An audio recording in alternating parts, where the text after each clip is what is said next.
another status moving forward. But when you see guys go out with injuries like Mikkola, Reinhardt, but then see them back on the ice like they were today just a couple days later, just how does that invigorate the group? Obviously, you got to survive without them, but just seeing them back out there knowing they're okay.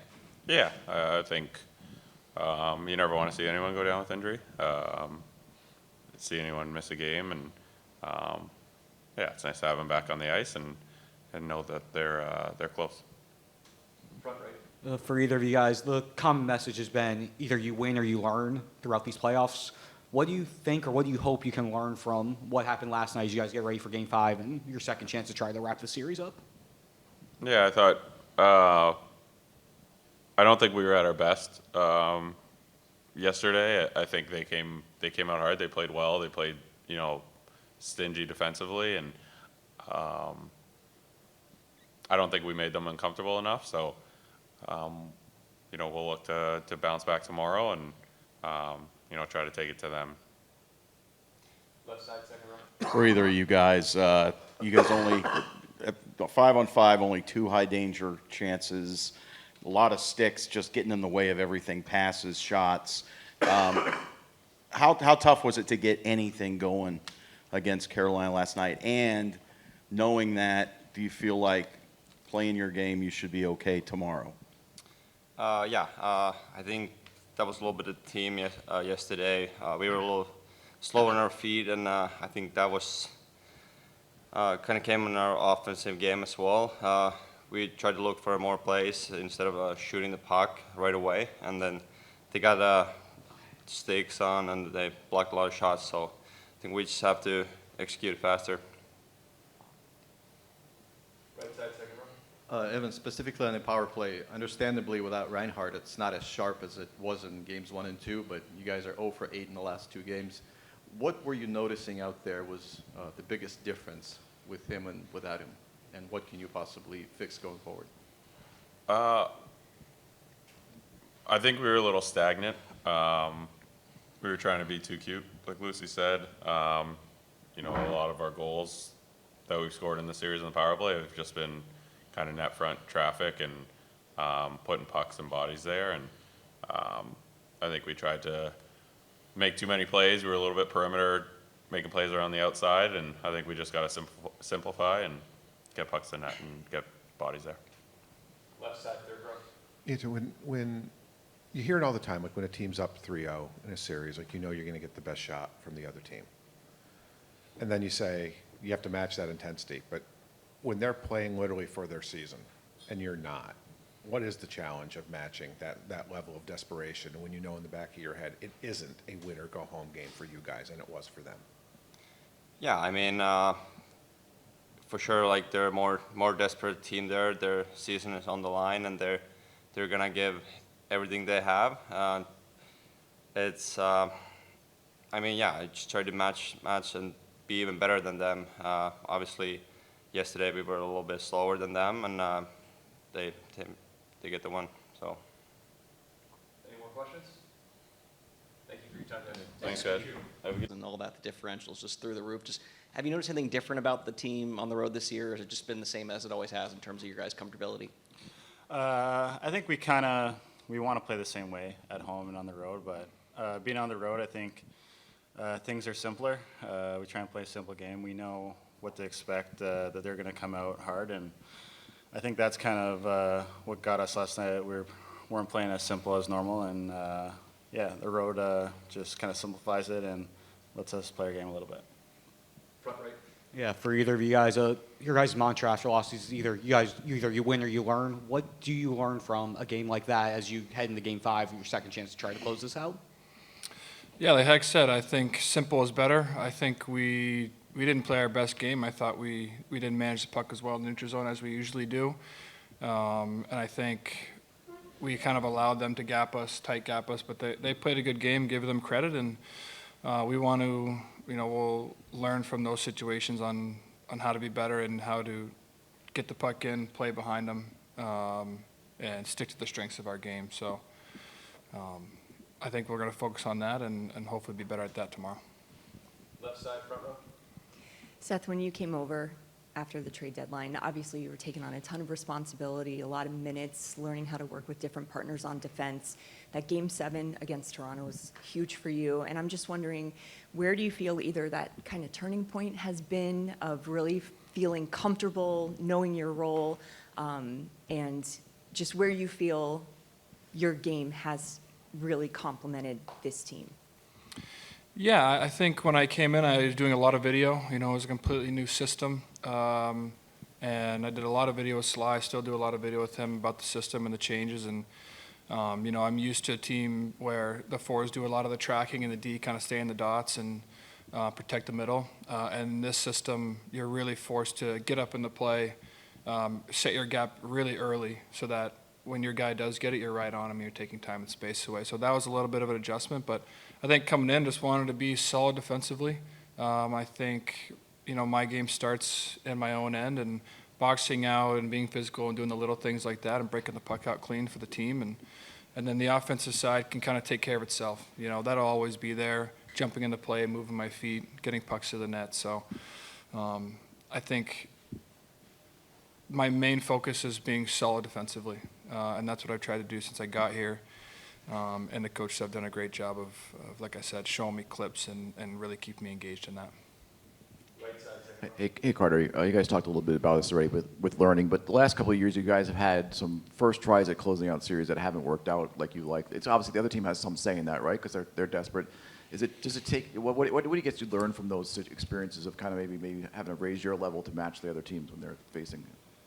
Yeah, I think anytime you're trying to close out or end the team season, they're going to play desperate, and we're going to get their best, and it's always going to be a tight game. I feel like it's never really one-sided, really kind of thing. But yeah, I think for us, it's just kind of getting mentally prepared for their best, and sometimes we haven't done a great job of that. And I think last night is kind of a case in point. I mean, they played a really good game, but I think we got better and got to stick to what kind of we do.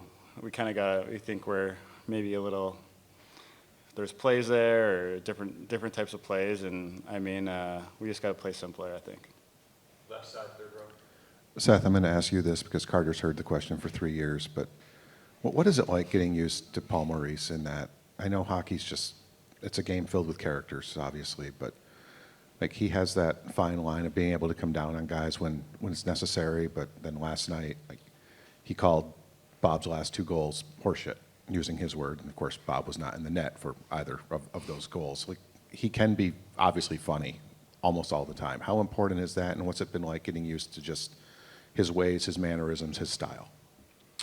Yeah, it's different than what I've had. Of course, I think he knows how to really take the temperature of the group and the situation of a group, and you know, he can have a meeting where he's very intense, you know, whether he's calling guys out or calling the team out, but he's also very good at throwing a joke in there, you know, throwing a funny clip in there when we're doing video.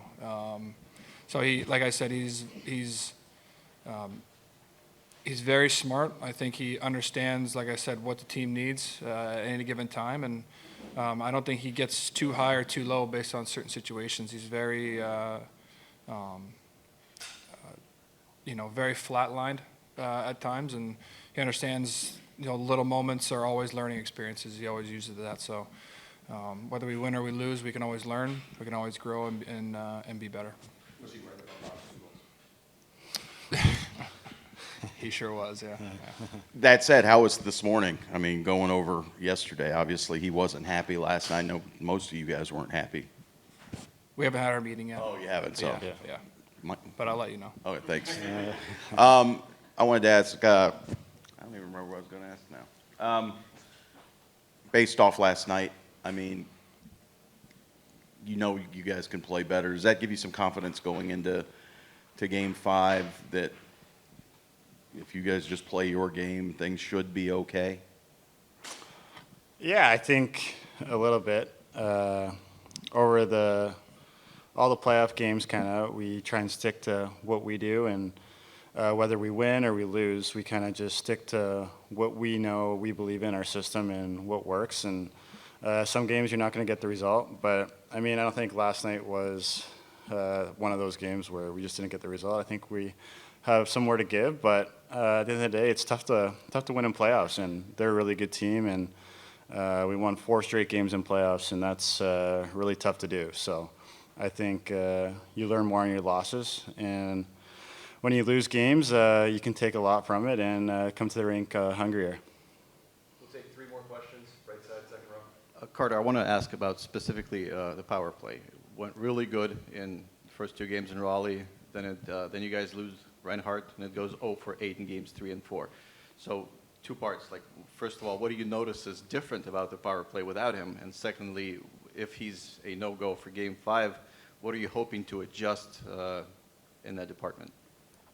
Yeah, Rhino's a big part of our power play, and losing him, he's a really great player, and losing him hurts definitely the power play, a lot of things on our team. But I think for us, it's just moving the puck quicker, getting into open spots, and kind of creating more chaos. I think that's what we did. There was kind of no positions. We were just moving the puck really fast in the first 2 games, and like the last couple, it's been kind of choppy a little bit, not moving the puck as quick, not being on the puck with puck recovery and stuff like that. So I think it's getting back to kind of our 5-on-5 mentality.